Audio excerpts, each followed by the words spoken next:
नमस्कार साथियों, स्वागत है आप सभी का आपके अपने YouTube चैनल पर। विद्यार्थियों, आज हम 10th क्लास का सब्जेक्ट मैथ का एक ऐसा पेपर सोल्व करेंगे जो 2024 में के लिए बहुत ही इंपॉर्टेंट रहने वाला है। तो बिना टाइम वेस्ट किए चलते हैं आज के इस पेपर के पहले क्वेश्चन पे। तो देखते हैं पहला क्वेश्चन। देखो, पेपर का पैटर्न आप सभी को पता होगा। अगर पता नहीं है आपको फिर भी तो आप मेरे चैनल पे वीडियो देख सकते हो। मैंने पहले पेपर की वीडियो छोड़ रखा है कि किस प्रकार का पैटर्न आएगा, किस प्रकार के क्वेश्चन आएंगे। तो जो ये आपको आज मैं पेपर सोल्व करवाऊंगा, ये सेम पैटर्न है बोर्ड के आधार पे है। तो देखते हैं आज का पहला क्वेश्चन। देखो, पार्ट ए सोल्व करेंगे सबसे पहले। इसमें आप सभी को पता होगा कि पार्ट ए में आपको 15 ऑप्शन मिलने वाले हैं, यानी इसमें 15 MCQ क्वेश्चन होंगे। तो देखते हैं आज के 15 MCQ क्वेश्चन किस प्रकार आएंगे। देखो, आपको इस पेपर को जब आप पूरा एनालिसिस करोगे, पूरा देखोगे, तो आपको खुद के ऊपर कॉन्फिडेंस आ जाएगा कि हाँ, पेपर का लेवल कैसा है। खुद को मतलब आप खुद एनालिसिस लगा पाओगे यदि आप पूरा देखोगे तो देखते हैं बिना टाइम वेस्ट किए पहला क्वेश्चन। तो देखते हैं, निम्नलिखित प्रश्नों के उत्तर उत्तर पुस्तिका में लिखिए। देखो, प्रत्येक क्वेश्चन 1 अंक का होगा और 15 क्वेश्चन आएंगे, यानी 15 नंबर का होगा। तो देखते हैं इसका पहला ऑप्शन। 336 तथा 54 का HCF है। तो देखो, 4 ऑप्शन दे रखे हैं हमें नीचे। हमें 336 तथा 54 का HCF बताना है। तो देखते हैं, सोल्व करते हैं, इसका HCF कितना आएगा। तो 336 और 54 दोनों संख्या लिख लेंगे। फिर देखो, दोनों के अभाज्य गुणनखंड करेंगे। तो 336 में इकाई अंक 6, तो इसमें 2 का भाग देंगे, 1 बच जाएगा। फिर 3 में देंगे, यहाँ से 1 बच गया, 2 एकम 2, 1 बच गया, 13 हो गया। 13 में देंगे, 2 छः 12, 6 बार। फिर यहाँ से 1 बच गया, 2 8 16। फिर 2 का भाग देंगे 168 में, 2 8 16, 2 चौके 8। फिर 2 का भाग देंगे, 2 चौके 8, और यहाँ से 4 में जाएगा 2 बार। फिर 2 का भाग देंगे 2 बार, और 2 में जाएगा 1 बार। फिर देखो, 21 में 2 का भाग नहीं जाएगा, तो इसमें देंगे हम 3 का, तो 3 7 21। फिर 7 में देंगे 1 बार। तो इसके गुणनखंड आ गए। अब करेंगे 54 के। तो 54 में देंगे 2 का भाग, दो 5 में 2 एकम 2, 2 दूनी 4, 2 बार। यहाँ से 1 बच गया, 14 हो गए। 14 में जाएगा 7 बार, 2 7 14। फिर 2 का भाग देंगे इसमें 27 में, सॉरी 2 का भाग नहीं जाएगा क्योंकि इकाई का अंक 7 है, तो इसमें देंगे हम 3 का भाग क्योंकि अंकों का योग 9 है। तो 3 का भाग देंगे 27 में, तो ये जाएगा 3 नाम 27 9 बार। फिर 3 में देंगे 3 नाम 9, यानी 3 3 9 3 बार। फिर 3 का देंगे 3 एकम 3। अब देखते हैं इनके कॉमन, देखते हैं क्या क्या बन रहा है। कॉमन जोड़े देखें, कॉमन फैक्टर। देखो, इसमें 2 है, इसमें 2 है, तो आपका जो HCF होगा वो देखो, जो युग्म बन रहा है उसको एक बार लिखेंगे। तो यहाँ से 2 का बन रहा था 2, फिर गुणा में यहाँ से देखो 3, तो इसमें देखो 3 है, तो यहाँ से एक 3 का बन रहा है। बाकी देखो, यहाँ पे 3 है, कोई कॉमन फैक्टर नहीं है। इसमें 7 है, इसमें कोई 7 नहीं है, तो बस आपका उत्तर ये हो चुका है। 2 जोड़ में 2 संख्या को देखो, एक तो 2 का बन रहा है और एक 3 का बन रहा है। तो 3 को 2 से गुणा करेंगे तो 6। तो हमारा 336 और 54 का मैस है, यानी HCF होगा 6। तो देखते हैं किस ऑप्शन में है। तो यहाँ से ऑप्शन आपको देखो ब में दिखाई दे रहा है 6, तो यहाँ से आपका ब ऑप्शन ठीक हो जाएगा, यानी इन दोनों संख्याओं का HCF आएगा 6। तो ये क्वेश्चन आ गया होगा समझ में। अब चलते हैं दूसरे क्वेश्चन पे। देखो, ऐसा बहुपद, ठीक है, ऐसा नहीं है, हम स्प्लिंट है। ऐसा बहुपद जिनके शून्य केवल -3 और 4 है। तो आपको एक ऐसा बहुपद बताना है जिसके शून्य -3 और 4 है। अब देखो, आप सभी को दिख रहा होगा कि -3 और 4 यानी 2 शून्य है। तो 2 शून्य किसके होते हैं, जिसकी घात 2 होती है। यानी बहुपद के शून्य, चाहे बहुपद कैसा ही हो, बहुपद के शून्य डिपेंड करते हैं उसकी घात के ऊपर। जितनी बहुपद की घात होगी उसके उतने ही शून्य होंगे। तो यहाँ पे देखो, शून्य की संख्या कितनी है, 2 है, तो उस बहुपद की घात भी कितनी होगी, 2 ही होगी। तो देखते हैं 2 किस ऑप्शन में आ रहा है, ए ऑप्शन में। तो यहाँ से हमारा ए ऑप्शन ठीक हो जाएगा। तो आई थिंक दोनों क्वेश्चन अच्छे से समझ में आ गए होंगे। अब देखते हैं तीसरा ऑप्शन, यानी तीसरा क्वेश्चन। एक बंटन का माध्य तथा माध्यक क्रमशः 11 तथा 17 है। यानी हमें माध्य और माध्यक दिया हुआ है और बहुलक ज्ञात करना है, बहुलक बताना है। तो देखो, आप सभी को पता होगा केंद्रीय प्रवृत्ति के 3 मापक चलते पड़े। तो तीनों मापकों में क्या संबंध होता है वो आपको ध्यान है, तो आप इस क्वेश्चन को कर सकते हो। तो देखते हैं पहले वही कि केंद्रीय प्रवृत्ति के तीनों मापकों में क्या संबंध होता है। तो देखो, तीनों मापकों में संबंध होता है माध्यक या माध्यिका बराबर, देखो माध्य 3 गुणा माध्यक बराबर होता है बहुलक, प्लस 2 गुणा माध्य। ये फॉर्मूला बहुत इंपॉर्टेंट है, आपको ध्यान रखना है। इस फॉर्मूले से 100% क्वेश्चन आने के चांस है। तो देखो, इसमें ये फॉर्मूला लगने वाला है, तो इसमें हम मान रख देंगे। देखो, 3 गुणा, हमें पर्सन में माध्यक दे रखा था, यानी हमें पर्सन में दिया है, 2 चीज दे रखा है। तो देखो, माध्य दिया हुआ है, माध्य कितना है, माध्य है इसमें 11 दे रखा है, और माध्यक दिया हुआ है 17। अब यहाँ से इसमें मान रख देंगे, माध्यक 17 बराबर बहुलक देखो ज्ञात करना है, तो इसकी जगह x मान लेते हैं, बहुलक की जगह बहुलक लिख लेना, प्लस 2 गुणा माध्य कितना है 11। अब यहाँ से दोनों मल्टीप्लाई होंगे और यहाँ से ये दोनों मल्टीप्लाई होंगे। तो 17 को 3 से मल्टीप्लाई करेंगे तो 17 51 बराबर x, यहाँ से 11 गुणा 22। फिर यहाँ से पक्षांतरण करेंगे तो 51 - 22 बराबर x। तो 51 में से जब 22 घटाएंगे तो 11 में से देखो 2 घटाएंगे 9 बचेंगे, यहाँ से 4 बच रहा है, 4 में से 2 घटाएंगे 2, तो आपका उत्तर आ चुका 29। यानी इस क्वेश्चन का आंसर होगा 29, यानी बहुलक कितना होगा 29। अब देख ले तो 29 किस ऑप्शन में है, तो यहाँ से पहला ऑप्शन है 29, तो ये पहला ही ऑप्शन ठीक हो जाएगा। तो देखो ये फॉर्मूला इंपॉर्टेंट था, इसमें अगर फॉर्मूला ध्यान है आपके तो इस क्वेश्चन का आंसर आप कर दोगे। अब देखते हैं पांचवा क्वेश्चन। पांचवा क्वेश्चन है एपी से कि -5, -1, -3, 7 में सार्वंत्र है। तो ये बहुत ही सिंपल है, सार्वंत्र पूछ रहा है इसमें, तो सार्वंत्र हमें पता है कैसे निकालते हैं। सार्वंत्र के लिए डी बराबर होता है A2 - A1। तो A2 देखो यहाँ से कितना है -1, तो यहाँ रख देंगे -1, फिर माइनस का साइन लगाएंगे। A1 का मान कितना है -5, तो -5 देखो रिपीट हो रहा है, इसको कोष्टक में डाल देंगे, तो माइनस माइनस मिलकर क्या होगा प्लस, तो प्लस का तो 5 होगा, माइनस का 1। जब इनको सोल्व करेंगे देखो एक संख्या प्लस की एक संख्या माइनस की है, तो इन दोनों क्या करेंगे हम घटाएंगे, तो घटाने पर बचेगा हमारे पास 4। तो देखते हैं 4 किस में आ रहा है, तो यहाँ से ऑप्शन ठीक हो जाएगा, यानी इस प्रश्न का सार्वंत्र कितना है 4। अब छठा क्वेश्चन देखते हैं।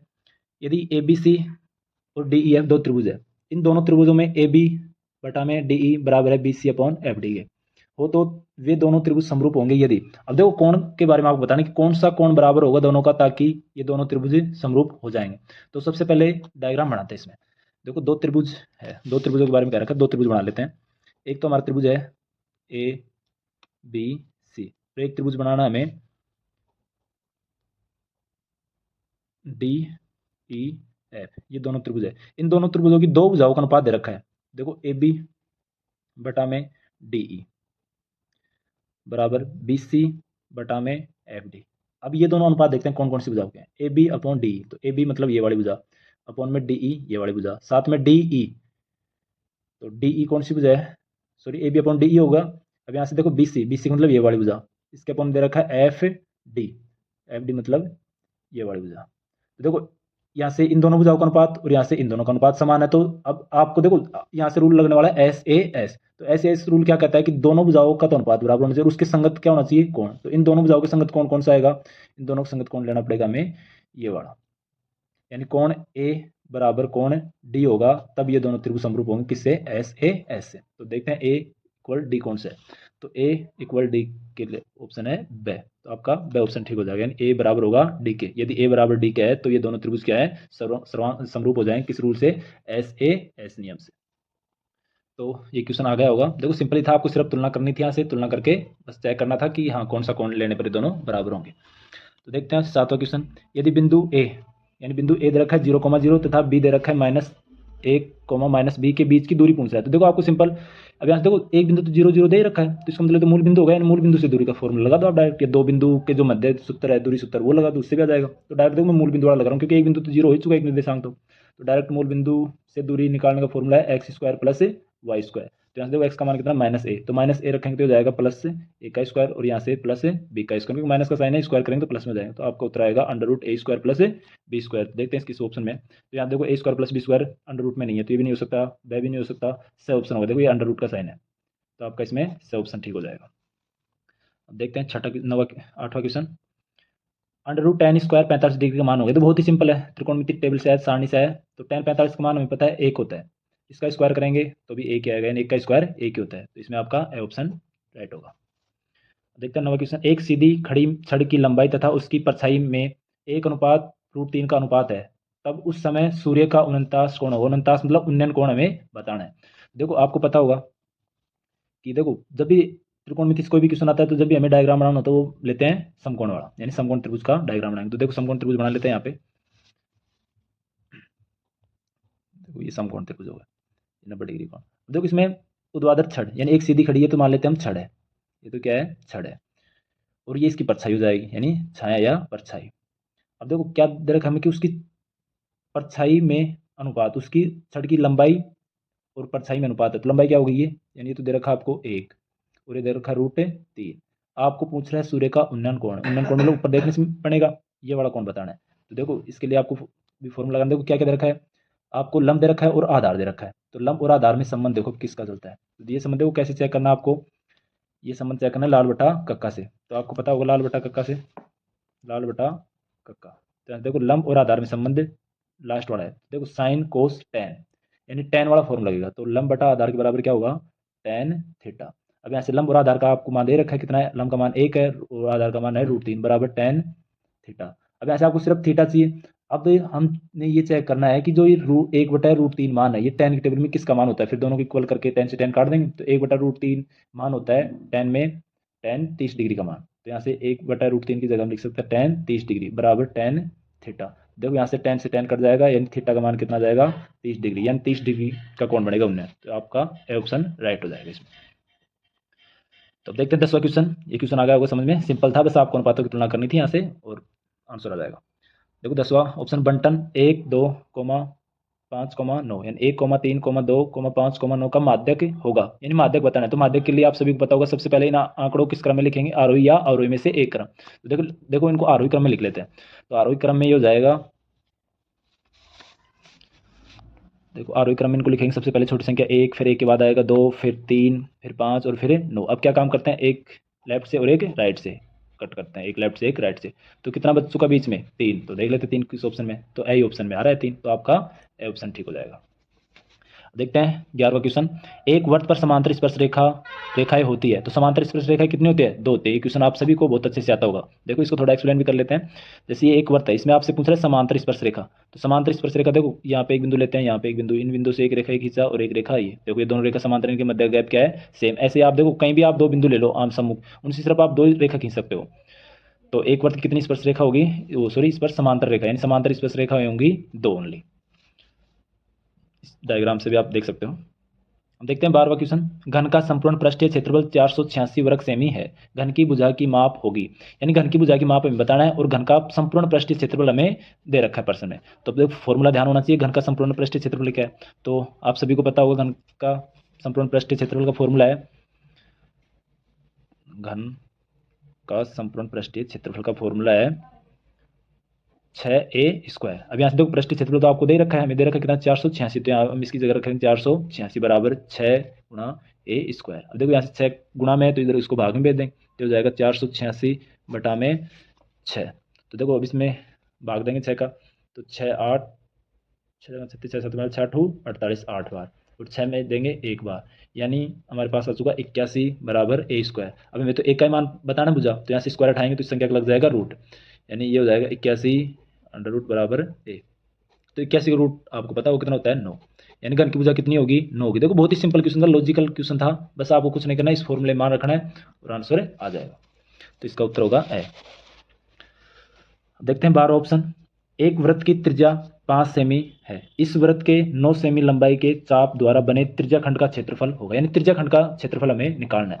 देखो एक वृत्त है, त्रिज्या दे रखा है, इस वृत्त के 9 सेमी लंबाई के चाप, यानी चाप की लंबाई दे रखा है, त्रिज्याखंड पूछ रहा है। तो देखो त्रिज्याखंड का फॉर्मूला आपको पता होगा, वैसे देखो त्रिज्याखंड का फॉर्मूला है पाई r² थीटा बटा 360, लेकिन ये फॉर्मूला लगाओगे क्या आप यहाँ पे, ये फॉर्मूला नहीं लगा सकते हम यहाँ पे। क्यों नहीं लगा सकते हैं, क्योंकि हमें क्या नहीं दे रखा है, कोण नहीं दे रखा है। तो जब कोण नहीं देता है तो उसकी जगह और कुछ मान देगा, और कुछ क्या दे रखा है यहाँ पे, चाप की लंबाई दे रखा है। तो एक फॉर्मूला और होगा, आपको ध्यान में याद हो तो, आपके नहीं भी याद है तो यहाँ से देखना, याद कर लेना आप, कि जब चाप की लंबाई और त्रिज्या ही दे ओनली, तो त्रिज्याखंड का फॉर्मूला हम लगाते हैं 1/2 L गुणा R। इस फॉर्मूले में मान रखेंगे तो अपना उत्तर आ जाएगा। तो यहाँ से देखो रखते हैं इसमें मान, तो 1/2, देखो इसमें नए रख के हम दूसरे फॉर्मूले मान रखेंगे 1/2 गुणा L का मान कितना है, यहाँ से चाप की लंबाई कितनी दे रखा है 9, तो 9 गुणा में त्रिज्या कितना दे रखा है, त्रिज्या है 5, तो 5 गुणा 1/2 LR, यानी 5, सिर्फ 5 रहेगा, 9 गुणा 5, देखो 9 पंजे हो गए 45, 45 में 2 का भाग देंगे तो हो जाएगा 22.5, 45 में 2 का भाग देंगे तो 22.5 हो जाएगा, 22.5, तो 22.5 देखते किसमें, देखो ए ऑप्शन में आ रहा है 22.5 वर्ग सेमी, तो हमारा ए ऑप्शन ठीक हो जाएगा इसमें।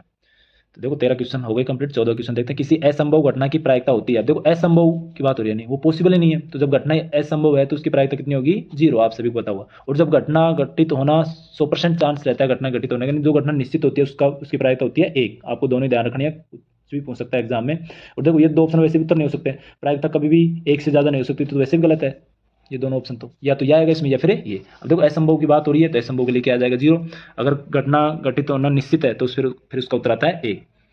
तो आपको दोनों ही ध्यान रखना है, तो इसमें आ जाएगा ए, यानी असंभव घटना की प्रायिकता होती है 0। अब देखो 15वां क्वेश्चन, AP 7,4,1-2 का 19वां पद होगा, यानी 19वां पद बताना है। देखो आपके पास यहाँ पे ए का मान भी है और डी का मान भी निकाल सकते हो आप, आपको सिंपल 19वां पद पूछ रहा है। तो 19वें पद के लिए फॉर्मूला लगाएंगे हम, A19 बराबर हमें पता है A प्लस होता है 18D, यानी हमेशा आप जब भी पद निकालो तो जौन सा पद पूछ रहा है उससे एक कम कर दो, और डी से गुना कर दो और ए से भी मिल सकता है, यानी A19 के लिए हो जाएगा A+18 डी। अगर मान लो A25 पूछता तो ये जाता है A+24D। तो आई थिंक डायरेक्ट समझ में आ गया। वैसे आपको पता है कि ये फॉर्मूला कहाँ से आता है, ये फॉर्मूला आता है AN वाले पद से, यानी AN का जो फॉर्मूला AN बराबर A+N-1 × में D, यहाँ से आता है। या तो आप इसमें मान रख दो या फिर डायरेक्ट इसे मान रख दो, दोनों से उत्तर सेम आएगा। तो देखो इसमें मान रखते हैं, एक ही जगह में दे रखा है कितना है 7, तो हम 7 रखेंगे प्लस 18 गुणा डी का मान देखो जब 4 में से 7 घटाएंगे तो आएंगे -3, तो -3 अब देखो सोल्व करते हैं। 7 18 तिया 54, तो 54 में जब 7 घटाएंगे तो देखो कितना जाएगा उत्तर, 4 और 3 यानी 47। तो अब इसमें देख लेते हैं 47, देखो माइनस में आएगा 47, तो दोनों ऑप्शन है देखो प्लस में भी है और माइनस में भी, तो माइनस का आएगा 47 क्योंकि 7 में से 54 घटा रहे हैं, तो हमारा द ऑप्शन ठीक हो जाएगा। तो देखो पार्ट ए में जो ऑप्शनल क्वेश्चन होंगे 15 वो हमारे कंप्लीट हो चुके हैं। अब देखते हैं दूसरा क्वेश्चन। तो दूसरे क्वेश्चन में देखो इसमें आपको 7 ब्लैंक्स मिलेंगे, यानी 7 खाली स्थान आएंगे। तो देखो रिक्त स्थानों की पूर्ति करना, ये भी प्रत्येक 1 अंक का होगा। तो पहला क्वेश्चन देखते हैं, 12, माइनस का 12 है, -12, -8, -4 फिर 0 4 का प्रथम पद एवं सार्वंतर है। देखो बहुत ही सिंपल है, प्रथम पद मतलब पहले क्या आ रहा है -12, तो ये तो जाएगा -12 एवं सार्वंतर देखो 4 में से 8 घटाएंगे या 8 में से 12 घटा लो, कोई भी दो पदों का अंतर निकाल लेते हैं। तो 8 -8 में से -12 करेंगे, देखो माइनस प्लस हो जाएगा, तो कितना आएगा 4 आएगा, यानी प्लस का 12 और माइनस का 8, तो कितना जाएगा 4, तो हमारा सार्वंतर होगा 4। तो आई थिंक ये तो क्लियर हो गया, बहुत ही सिंपल क्वेश्चन था। दूसरा ऑप्शन देखो, 2 sec square 45 degree minus cosec square 90 degree का हल खालिस्तान है। तो देखो इसका हल आपको टेबल से देखकर निकालना है। तो देखो इसको सोल्व करते हैं। देखो हमारे पास प्रश्न है 2 sec स्क्वायर 45 डिग्री, माइनस का साइन है और एक कोसेक स्क्वायर 90 डिग्री। तो यहाँ से देखो 2 गुणा sec 45, देखो स्क्वायर का मान नहीं पता आपको, sec 45 मान हो तो sec 45 का मान होता है √2, इसका स्क्वायर कर देंगे, ये स्क्वायर माइनस कोसेक 90 का मान। अब देखो कई बच्चों को कोसेक 90 का मान ध्यान नहीं होगा, तो साइन 90 का मान तो ध्यान होगा सभी को। साइन 90 का मान होता है 1। देखो साइन होता है वो कोसेक जो होता है वो साइन का होता है व्युत्क्रम, यानी उल्टा होता है। जब 1 का उल्टा करोगे आप तो कितना आएगा 1 ही आएगा, तो कोसेक 90 का मान भी कितना ही होगा 1 ही होगा, तो 1 का स्क्वायर कर देंगे ये लोग। तो यहाँ से देखो 2 √2 का स्क्वायर करेंगे तो कितना जाएगा सिंपल 2 माइनस 1 का स्क्वायर 1, तो 2 को 2 से करेंगे 4, 4 में से 1 घटाएंगे तो उत्तर आएगा 3। तो इसका हल कितना होगा इस प्रश्न का हल होगा 3। तो देखो बहुत ही सिंपल था, टेबल के ऊपर है। अगर आपको त्रिकोणमिति सारणी आती है तो आप इस क्वेश्चन का आंसर दे दोगे। अब देखो तीसरा ऑप्शन, 36 पाई घन सेमी आयतन वाले गोले की त्रिज्या, यानी हमें गोले की त्रिज्या निकालनी है और हमें जो गोला है उसका आयतन दे रखा है 36 पाई है। तो देखो आयतन वाला फॉर्मूला लगाओ, तो गोले के आयतन का फॉर्मूला आप सभी को पता होगा। तो देखो गोले के आयतन का फॉर्मूला होता है 4/3 पाई r³। देखो आयतन हमें दे रखा है कितना है 36 पाई, तो ये बराबर में रख देंगे। अब यहाँ से देखो पाई से पाई कट जाएगा, 4 का भाग 36 में चला जाएगा, या तो आप पक्षांतरित कर लो या फिर डायरेक्ट दे दो, पक्षांतर नहीं कर लेते, पाई से पाई काट दिया कोई बात नहीं, r³ बराबर 36। ये देखो 3 बटे में आ जाएगा गुणा में, ये 4 गुणा में है तो आ जाएगा बटे में। देखो 4 नाम 36 9 बार, 9 को 3 से गुणा करो तो हो जाएगा 9 तिया 27। तो आपको सिंपल r का मान निकालना है, तो यहाँ से क्यूब रूट निकालना पड़ेगा 27 का। अब आप सभी को पता होगा 27 का क्यूब रूट कितना होता है 3 होता है, यानी 27 के गुणनखंड करेंगे तो कितने जोड़े बनेंगे इसमें 3 के 1 जोड़ा बनेगा, तो हमारा उत्तर हो जाएगा 3। सेमी में मान चल रहा है तो 3 सेमी हो जाएगी हमारे गोले की त्रिज्या, तो इसका उत्तर भी कितना आएगा 3। देखो बहुत ही दोनों तीनों क्वेश्चन मतलब अब तक जितने भी क्वेश्चन आए बहुत लॉजिकल क्वेश्चन होते हैं। एक नंबर में जो क्वेश्चन आते हैं वो कहीं से भी आ सकते हैं, जरूरी नहीं कि आपकी एक्सरसाइज में ही ये क्वेश्चन आपको मिले। तो घबराना नहीं है, बिल्कुल भी टेंशन नहीं लेना। जब अगर आप प्रैक्टिस अच्छी कर रहे हो तो आप इन क्वेश्चनों को कर दोगे। अगर प्रैक्टिस नहीं कर रहे हो तो फिर आपको प्रैक्टिस करनी है। देखो यहाँ पे मैंने वर्कशीट भी करवा रखी है, आपको डेली डालता हूँ एक वीडियो, तो आप उन वर्कशीट को भी देख सकते हो। अगर कोई बच्चा जो भी स्टूडेंट उन वर्कशीटों को देख रहा है तो यहाँ पे इन पेपर में जो भी ऑप्शनल क्वेश्चन आ रहे हैं उनमें उनको कोई भी प्रॉब्लम नहीं होगी, तो आपको जरूर वो वर्कशीट देखनी है। देखते हैं चौथा ऑप्शन, कल्पित माध्य विधि का सूत्र। देखो इसमें फॉर्मूला डायरेक्ट सूत्र पूछ रहा है कल्पित माध्य विधि का, तो कल्पित माध्य विधि का फॉर्मूला आपको पता होगा। देखो कल्पित माध्य विधि का फॉर्मूला है x बार बराबर a प्लस कोष्टक sigma fi di upon sigma fi। ये कल्पित माध्य विधि को यहाँ आपको देखो लिखना भी है कि यहाँ a और fi di का मतलब क्या है। तो a का मतलब है लिख देना, जहाँ a का मतलब होता है कल्पित माध्य और f का मतलब पता है ही बारंबारता होता है, और d का मतलब कल्पित मान जो निकालते हैं मैंने xi माइनस a से। तो ये चीज़ें भी आप लिखा करो तभी आपको पूरा 1 नंबर मिलेगा। तो यहाँ पे आप दो सिंपल फॉर्मूला पूछ रहे हैं तो ये लिख दो आप और ये साइड में दे दो। फिर देखो 5 ऑप्शन बंटन 1 3 4 0 4 1 6 3 7 3 का बहुलक होगा। तो बहुत ही सिंपल, बहुलक का मतलब होता है अधिक बार आने वाली आंकड़ा। तो अधिक बार देखो यहाँ पे क्या आ रहा है, देखो 3 तो यहाँ पे 3 बार आ रहा है, 1 2 3। 4 कितनी बार आ रहा है, 1 2। देखो 4 2 बार आ रहा है, 3 कितनी बार आ रहा है, 3 बार। तो हमारा बहुलक हो जाएगा 3। और कोई भी अंक कितनी बार नहीं आ रहा है, देखो 1 है वो भी 2 बार आ रहा है, 4 है वो भी 2 बार आ रहा है, तो 3 अधिक बार आ रहा है, तो अपना उत्तर 3 होगा। तो आई थिंक समझ में आ रहे होंगे आपके। अब चलते हैं छठे क्वेश्चन पे, छठे ऑप्शन पे। यदि पी ऑफ ई नहीं की प्रायिकता 0.83 है तो पी ऑफ ई की प्रायिकता आपको ज्ञात करनी है। देखो नहीं होने की प्रायिकता दे रखा है 0.83 है, और पी ऑफ ई की प्रायिकता पूछ रहा है आपसे। तो देखो ये बहुत सिंपल है, फॉर्मूले के ऊपर है, आप सभी को पता होगा। देखो पी ऑफ ई यानी घटना घटित होने की प्रायिकता प्लस घटना की घटित न होने की प्रायिकता का योग होता है 1।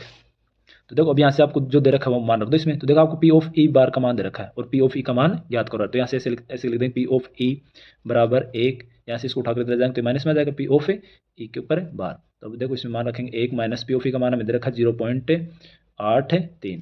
तो यानी हमें घटाना है 1 में से 0.83। तो देखो ये बहुत सिंपल है। अब 1 में से 0.3 कैसे घटाना आपको, देखो कई बच्चों को नहीं आता घटाना, बहुत से बच्चे ऐसे हैं जो इनमें गलती कर देते हैं। देखो आपको सिंपल कुछ नहीं करना, अगर आपको नहीं आता है, आज तक आपने नहीं सीखा, तो अब देखो जरूर देखना आप ध्यान से, अब आ जाएगा आपके माइंड में। देखो एक किस पॉइंटों में नहीं है, ये पॉइंटों में, तो हम एक को भी पॉइंट में बना लेंगे। देखो एक को पॉइंट में कैसे लिखेंगे, एक है उसके आगे पॉइंट लगा दो और जितनी जाओ आप 0 लगा सकते हो। देखो 1.00 इसका मतलब ये एक है। अब जो संख्या आप घटा रहे हो या जोड़ रहे हो उससे पहले जोड़ने या घटाने से पहले पॉइंट के नीचे पॉइंट उतारो और संख्या को एज इट इज लिख लो। जैसे इधर राइट में लेफ्ट में 0 है, इधर 8 है और इधर 3 है, तो लिख लिए। अब देखो घटाना है तो घटा दो। अब देखो यहाँ से 0 में से 3 नहीं जाएगा, ये इसके पास हासिल लेगा, यहाँ से इसको देगा, तो यहाँ पे 10 हो जाएगा, यहाँ पे 9। तो 10 में से 3 घटाओगे 7 और 9 में से 8 घटाओगे 1, पॉइंट की जगह पॉइंट और 0 का 0, यानी 0.17 आएगा अपना उत्तर। देखो वैसे देख लो आप 100 करना, आपको 83 में 17 जोड़ेंगे तभी 100 आएगा, तो इसका हो जाएगा 0.17 उत्तर। देखो 6 ऑप्शन हो गए, एक ऑप्शन और आएगा इसमें। देखो 7वां ऑप्शन, घड़ी की मिनट की सुई द्वारा 10 मिनट में रचित कोण कितना होगा, यानी 10 मिनट में रचित जो कोण होगा वो हमें बताना है। अब आपको पता होगा घड़ी की जो सुई है 1 मिनट में कितने डिग्री कोण बनाता है। तो देखो घड़ी की जो सुई है वो पूरा सर्किल लगाए, यानी पूरा चक्कर लगाएगी, तो वो सर्किल का निर्माण करती है, वर्त बनाती है। और वर्त में कितना डिग्री कोण बनेगा टोटल केंद्र पे, तो केंद्र पे टोटल कोण बनता है 360 डिग्री का। ये 360 डिग्री का कोण मिनट कितने, जो मिनट वाली सुई है वो कितने मिनट में बनाई है, 60 मिनट में, यानी 60 मिनट का जब पूरा चक्कर लगाएगी तब 360 डिग्री का कोण का निर्माण हो जाएगा। अब देखो हमें तो एक मिनट का बताना है, तो यहाँ से 60 का भाग दे देंगे, तो 1 मिनट में कौन होगा 360 बटा में 60, तो 0 से 0, 36 में 6 का भाग देंगे तो कितना आएगा 6, यानी 1 मिनट में कितने डिग्री का कौन बनेगा 6 डिग्री का। अब हमें 10 मिनट का बताना है, 10 मिनट में कितना हो जाएगा, आप सिंपल इसको 10 से गुणा कर देंगे, तो 10 मिनट, देखो ये जो साइन है मिनट का है, 10 मिनट में हो जाएगा 6 गुणा 10 यानी 60 डिग्री का कौन बनेगा। तो सिंपल सा था ये क्वेश्चन कि 10 मिनट में कितना कौन रचित होगा, तो कितना होगा 60 डिग्री का होगा। तो विद्यार्थियों 2 क्वेश्चन कंप्लीट हो चुके हैं। अब देखते हैं तीसरे क्वेश्चन पे। तीसरे क्वेश्चन में देखो अति लघुत्तरात्मक प्रश्न है, प्रत्येक ये भी 1 अंक का होगा और 10 क्वेश्चन आएंगे। तो देखते हैं पहला क्वेश्चन अति लघुत्तरात्मक में, नहीं बहुत ही ईजी होंगे, लॉजिकल क्वेश्चन होंगे। यदि HCF 306 और 657 का दे रखा है 9, तो LCM ज्ञात करना है। देखो दो संख्या दे रखा है, दोनों का HCF दिया हुआ है, हमें LCM बताना है। तो देखो फॉर्मूला ध्यान होगा कि दो संख्याओं के मध्य और LCM HCM में क्या संबंध है, तो दो संख्याओं का गुणनफल बराबर होता है HCF गुणा LCM के। तो बस सिंपल आपको कुछ नहीं करना है, इसमें मान रखना है, दोनों संख्या दे रखा है तो रख दो यहाँ पे दोनों संख्या, यानी 306 गुणा में 657 बराबर HCF दे रखा है 9, रख देंगे गुणा LCM। अब हमें सिर्फ LCM बताना है, तो इधर LCM रखना है, ये 9 गुणा में इसको इधर भाग में भेज देंगे, तो यहाँ से 9 को भेज देते हैं भाग में, ये लो 9 भाग में आ गए। अब देखते हैं 9 का भाग देंगे इसमें, तो देखो 9 तिया 27 3 बार, फिर यहाँ से 3 बच जाएगा, 36 हो जाएगा, 9 चौक 36 यानी 34 गुणा 657 बराबर LCM। 34 को 657 से गुणा करेंगे, तो जब 34 को 657 से गुणा करेंगे तो यह आएगा 22,338 बराबर LCM। तो देखो आ गया होगा समझ में, यानी 22,338 LCM आ जाएगा। देखो सिंपल कुछ नहीं करना था, आपके ये फॉर्मूला ध्यान होना चाहिए, बस इस फॉर्मूले मैंने मान रखा है, बाकी 9 को भाग में भेजा है, भाग में भेजने के बाद में सिंपल गुणा किया है। तो और निकाल लेना आप इन क्वेश्चनों को। अब देखते हैं दूसरा क्वेश्चन, एक द्विघात बहुपद ज्ञात कीजिए जिसके शून्यांकों का योग तथा गुणनफल। अभी देखो योग दे रखा है शून्यांकों को और गुणनफल दे रखा है √2 और 1/3 है। हमें द्विघात बहुपद ज्ञात करना है, तो जब शून्य दिए हुए होते हैं तो द्विघात बहुपद ज्ञात करने का फॉर्मूला आप सभी को ध्यान होगा। देखो क्या है, जब द्विघात बहुपद देता है तो शून्यांक किस फॉर्मूले से निकालते हैं, P ऑफ x बराबर होता है x² minus alpha plus beta into x plus alpha into beta. ये फॉर्मूला सभी को ध्यान होगा। बस इस फॉर्मूले मान लो, देखो योगफल में दे रखा है कितना है, √2, और गुणनफल दे रखा है 1/√1/3 सिर्फ। तो बस इसमें मान रख देते हैं। देखो x की जगह x स्क्वायर माइनस योगफल कितना दे रखा है √2, तो √2 इंटू में कितना है x लगा देते हैं, प्लस अल्फा इंटू बीटा का मान कितना है 1/3, तो 1/3। ये आपका उत्तर हो चुका। आप चाहो तो देखो यहाँ से 3 बटे में पूरे समीकरण को 3 से गुणा कर सकते हो, यानी पूरे बहुपद को जब 3 से गुणा करेंगे तो बटे का 3 हट जाएगा, तो हो जाएगा सिंपल। देखो 3x square minus √2x plus का a। ये फाइनल आप कर सकते हो यहाँ तक। अगर यहाँ तक भी छोड़ोगे तो भी आपका सही है। तो बहुत ही सिंपल क्वेश्चन था। आ गया आपको समझ में। आपको बस सिंपल ये फॉर्मूला ध्यान रखना है कि जब शून्य दिए गए हों तो द्विघात बहुपद किस प्रकार ज्ञात करना है। देखो उसके लिए ये फॉर्मूला ध्यान रखना आपको। देखते हैं तीसरा ऑप्शन। आकृति में DE समांतर है BC के, तो हमें AD का मान ज्ञात करना है। देखो आकृति दे रखा है, ये DE भुजा BC के क्या है, समांतर है। हमें AD का मान बताना है यहाँ से लेके यहाँ तक, यानी AD का मान हमें बताना है। तो आप सभी को पता होगा कि जब किसी त्रिभुज में हमें दो भुजाओं के प्रतिच्छेदी बिंदु से बनने वाली भुजा समांतर दी जाए किसी त्रिभुज की तीसरी भुजा के, तो वहाँ पे जो दो भुजा है उन दोनों का अनुपात क्या होता है, समान। यानी थेल्सुर में आप लगा सकते हो। इसमें थेल्सुर में का स्टेटमेंट काम करेगा यहाँ पे। तो थेल्सुर में स्टेटमेंट ये है कि जब त्रिभुज में दो भुजा समांतर होती है तो जो प्रतिच्छेद कर रही है भुजा, उन दोनों भुजाओं को क्या करती है, वो समान अनुपात में विभाजित। तो यहाँ से AD अपॉन में DB बराबर AE अपॉन EC, तो मान रख देंगे। तो यहाँ से देखो AD अपॉन में DB बराबर होगा AE अपॉन EC के। यही हमारे पास थेल्सुर में का स्टेटमेंट। तो इसमें सिंपल देखो मान रखना है, AD का मान हमें याद करना है, तो AD की जगह AD, DB का मान हमें दे रखा है 7.2, तो हो जाएगा 7.2 बराबर AE का मान दे रखा है 1.8 बटा में EC का मान दे रखा है 5.54। देखो हमें सिर्फ AD का मान निकालना है, तो यहाँ से 7.2 बटे में ये दे जाएगा गुणा में, तो हो जाएगा AD बराबर 1.8 गुणा में 7.2 बटा में 5.4। तो देखो डायरेक्ट यहाँ से एक पॉइंट के बाद में एक अंक है, पॉइंट के बाद में एक अंक है, तो पॉइंट से पॉइंट हटा देते हैं। 18 का भाग 54 में जा रहा है डायरेक्ट, तो दे देते हैं 18 में 18 18 थी 54 3 बार, फिर 3 देखो 72 से कट रही संख्या काट देते हैं, 3 कम 3 3 दूनी 6 2 बार, यहाँ से एक बचेगा, ये हो जाएगा 12 12 में जाएगा 3 चौक 12 4 बार, यानी इसका उत्तर आ गया 2.4। तो आई थिंक आ गया होगा समझ में। देखो इसमें कुछ नहीं है, आपको थेल्सुर में लगानी है, और थेल्सुर में स्टेटमेंट आपके ध्यान होगा, माइंड में होगा कि AD अपॉन DB बराबर होता है AE अपॉन EC के। बस इसमें आपको मान रखना है और बाकी सॉल्यूशन करना है, कैलकुलेशन करनी है, उत्तर आ जाएगा। तो आ गया होगा तीसरा ऑप्शन समझ में। अब देखते हैं चौथा ऑप्शन। बिंदु A, B तथा -A, B के बीच की दूरी ज्ञात करनी है। यानी देखो दो बिंदु दे रखा हमें, इन दोनों के मध्य दूरी निकालनी है, मेन कितनी होगी। तो देखो इसमें मध्य दूरी फॉर्मूला लगाएंगे। तो मध्य दूरी का फॉर्मूला देखो क्या आपको पता होगा। तो मध्य दूरी का जो सूत्र है होता है √(x2 - x1) का whole square plus y2 - y1 का होल स्क्वायर। देखो इसमें सिर्फ मान रखना, हमें दे रखा है A बिंदु का निर्देशांक तो है A, B, और B बिंदु के निर्देशांक है -A, का B। तो देखो इसमें मान रखना है सिर्फ।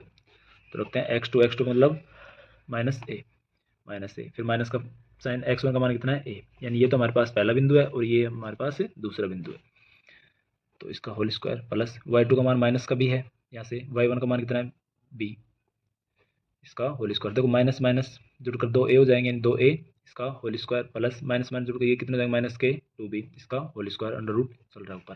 तो ऐसे देखो -2 का स्क्वायर करो तो प्लस का 4, A का स्क्वायर करेंगे तो A स्क्वायर प्लस यहाँ से ये माइनस का साइन प्लस में हो जाएगा, और 2 का स्क्वायर करेंगे तो 4B स्क्वायर। देखो यहाँ से 4 कॉमन आ रहा है तो 4 कॉमन ले लेंगे, कोष्टक बचेगा A square plus B square under root चल ही रहा है। यहाँ देखो अब रूट के अंदर 4 है, ये बाहर आ जाएगा, तो बाहर आ जाएगा 2 के रूप में, और ये बच जाएगा अंडर रूट में A square plus B square. ये आपके पास इन दोनों बिंदुओं के बीच की दूरी हो चुकी है, मात्रक लगा देंगे। तो आई थिंक समझ में आ गया। बस आपको सिंपल कुछ नहीं करना है, इस फॉर्मूले में मान रखना है, इन फॉर्मूला ध्यान रखना है, बाकी इसमें मान रखना है आपको, और इसको सोल्व करना है, उत्तर आ जाएगा। तो अब देखते हैं चौथा क्वेश्चन हो गया क्लियर। 5 ऑप्शन। भुजा 5 सेमी वाले घन का वक्र पृष्ठीय क्षेत्रफल। देखो ना इसमें सिर्फ वक्र पृष्ठीय क्षेत्रफल पूछा, तो आपको सिर्फ वक्र ही निकालना है। तो घन का वक्र फॉर्मूला होता है,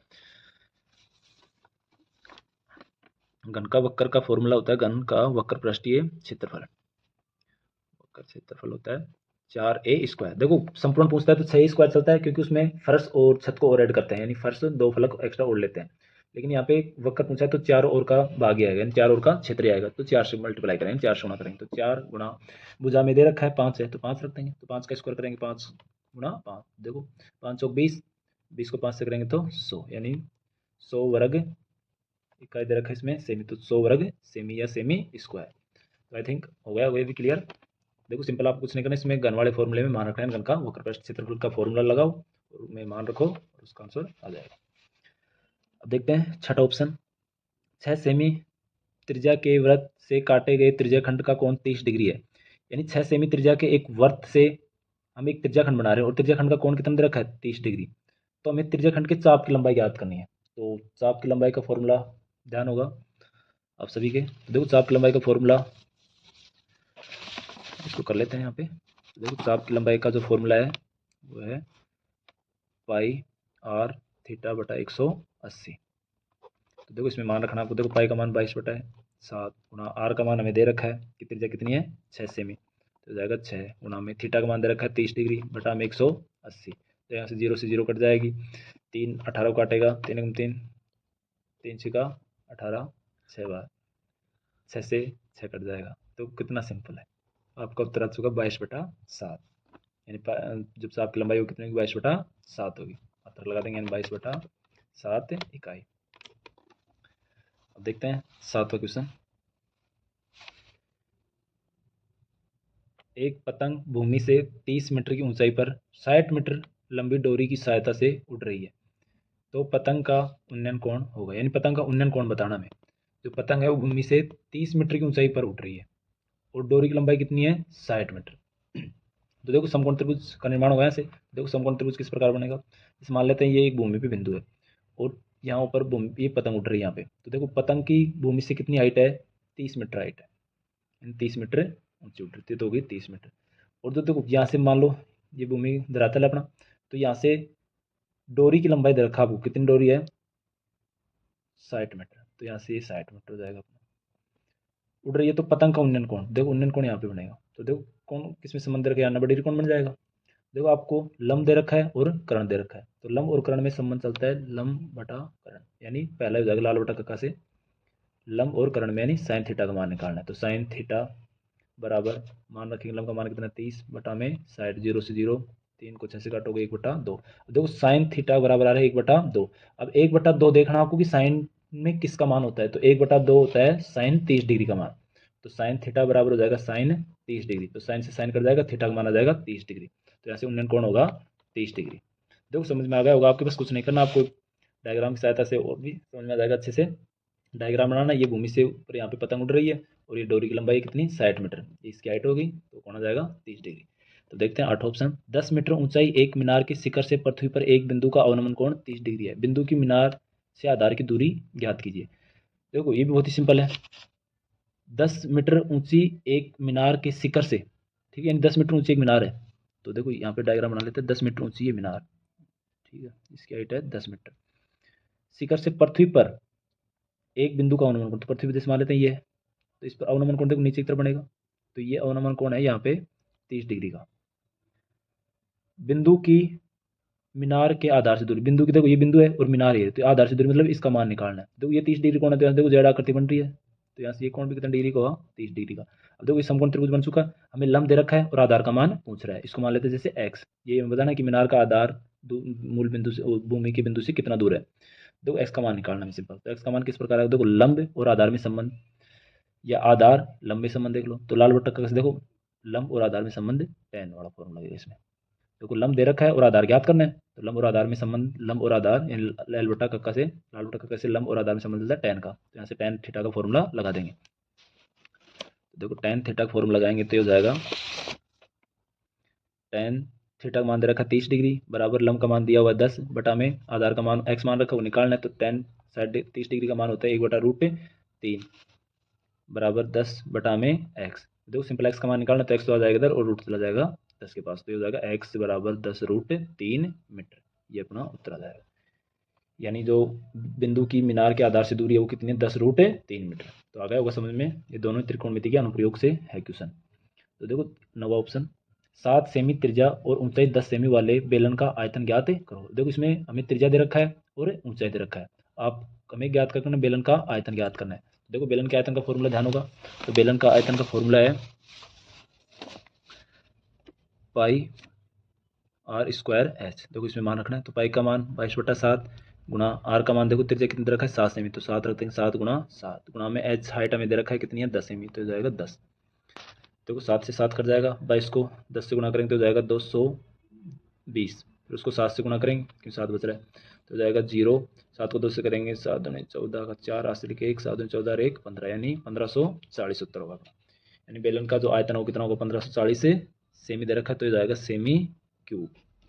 तो आई थिंक अब तक के क्वेश्चन आ रहे होंगे समझ में। अब देखते हैं पार्ट ए का लास्ट ऑप्शन, बिंदु 4,5 और बी 0,-3 के बीच की दूरी ज्ञात कीजिए। देखो इसमें मध्य दूरी वाला फॉर्मूला लगाना है, तो मध्य दूरी का देखो फॉर्मूला भी हमने क्वेश्चन किया था, तो देखो दूरी सूत्र ये लग जाएगा। इसमें भी देखो निर्देशांक चेंज हुए सिर्फ, यानी पहला आपको मान दे रखा है, निर्देशांक दिया हुआ है 4,5 और दूसरा निर्देशांक दे रखा है हमें 0,-3। तो देखो इस फॉर्मूले मान रखे हैं, तो देखो मैं यहीं कर देता हूँ इसको, तो अंडर रूट x2, तो x2 का मान कितना है यहाँ पे 0, फिर माइनस माइनस का साइन है, फिर x1 का मान कितना है 4, तो हो जाएगा 4 कोष्टक बंद स्क्वायर, फिर प्लस का साइन कोष्टक, y2 का मान कितना है -3 माइनस y1 का मान कितना है 5 कोष्टक बंद के स्क्वायर। तो ऐसे देखो 0 में 4 घटाएंगे 4 बचेंगे, 4 का स्क्वायर करेंगे तो 16 प्लस माइनस का 3 और माइनस का 5 ये हो गया -8, माइनस का 8 का स्क्वायर करेंगे तो हो जाएगा 8 8 64। देखो 64 और 16 जोड़ लेंगे तो 4 और 6 10 और 6 और 1 7 और 1 8 यानी 80 हो जाएगा अंडर रूट। देखो 80 का स्क्वायर रूट नहीं निकल रहा है, तो 80 को हम देखो गुणनखंड के रूप में फैक्टर के रूप में लिखेंगे, तो ये हो जाएगा 2 गुणा फिर 40 आएगा, 40 में 2 का भाग देंगे, फिर 20 20 में 2 का देंगे 10, फिर 10 में 2 का देंगे 2 दूनी 4 4 में 8 8 दूनी 16। देखो 2 80 में 2 का देंगे 40 आएगा, फिर 40 में 2 का देंगे 20 आएगा, 20 में 2 का देंगे 10 आएगा, 10 में 2 का देंगे 5 आएगा। देखो आप चेक चेक करोगे 2 दूनी 4 4 दूनी 8 8 दूनी 16 16 पंजे 80। देखो यहाँ से एक तो ये 2 का जोड़ा बन रहा है, एक ये 2 का जोड़ा बन रहा है, तो 4 तो आ जाएगा बाहर, एक जोड़ा यहाँ से और एक जोड़ा यहाँ से, और रूट में बच जाएगा 5, तो इसका ये उत्तर हो जाएगा 4√5 इकाई। तो विद्यार्थियों हमने देखो पार्ट ए कंप्लीट हल कर लिया है। अब पार्ट खंड ब यानी पार्ट ब हम सोल्व करेंगे अगले वीडियो में, क्योंकि ये वीडियो ज़्यादा लंबी हो जाएगी, फिर आपका देखने का इंटरेस्ट भी कम होगा। तो पहले पार्ट को हम हल कर चुके हैं, जिसमें 15 हमने ऑब्जेक्टिव टाइप क्वेश्चन किए हैं, 7 खालिस्तान किए हैं और 10 क्वेश्चन ये शॉर्ट टाइप के वर्ड के यानी लघुत्रात्मक प्रश्न किए हैं।